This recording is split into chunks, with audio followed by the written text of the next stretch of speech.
Hello बच्चों, तो आज हम पढ़ेंगे यण स्वर संधि के बारे में। यण स्वर संधि एक स्वर संधि की प्रकार है। तो आइए स्टार्ट करते हैं यण स्वर संधि की परिभाषा और उसके कुछ नियम। यदि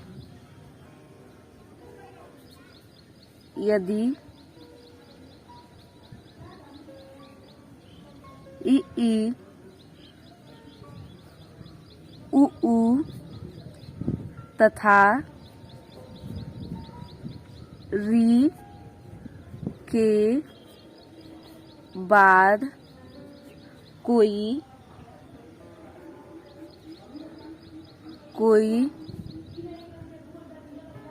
भिन्न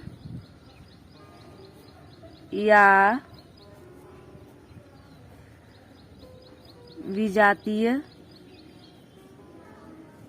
विजातीय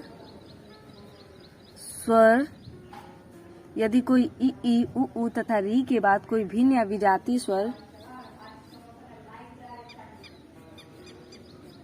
आता है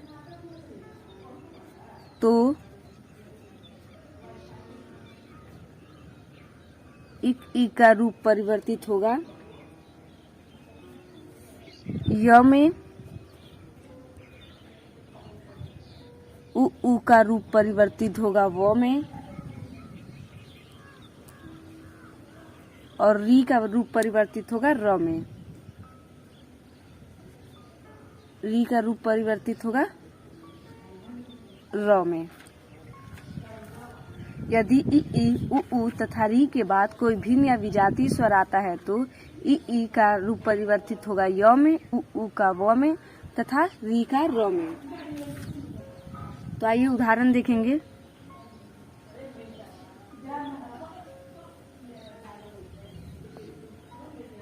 उदाहरण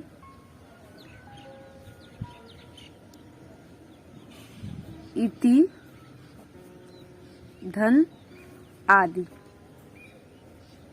तो हमारे प्रथम शब्द का अंतिम वर्ण है ई और द्वितीय शब्द का प्रथम वर्ण है आ, तो इन दोनों के मेल से होगा य। तो देखेंगे जब इसमें का ई और इसमें का अ मेल कर लेगा तो यहाँ होगा य और इसके आगे क्या बच गया इत, ई और आधा त, ये या दी इत्यादि। अब दूसरा उदाहरण है उ का मनु, धन अंतर। अब जो हमारे प्रथम शब्द का अंतिम स्वर है वो है उ और ये अ। अब दोनों का मेल होगा तो यहाँ होगा व और इन दोनों का जो रूप परिवर्तित होगा वो होगा मनवंतर।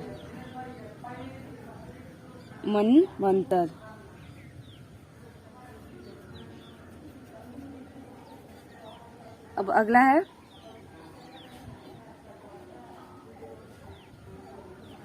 पितृ, धन अनुमति। ये है हमारा री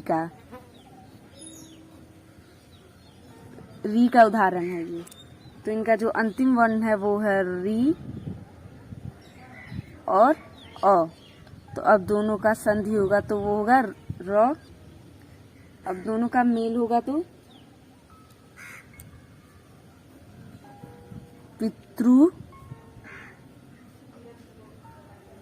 पितृनुमति। तो ये हो गया हमारा यण स्वर संधि। यदि इ ई उ ऊ तथा री के बाद कोई भिन्न या विजातीय स्वर आता है तो उसका रूप परिवर्तित होगा ई का य में, उ का व में और री का र में। उदाहरण के लिए देखेंगे इति, धन आदि। इसका रूप परिवर्तन जो होगा वो होगा इत्यादि। मनु, धन अंतर, मनवंतर। पितृ अनुमति, पितृनुमति। तो ये हो गया हमारा यण स्वर संधि।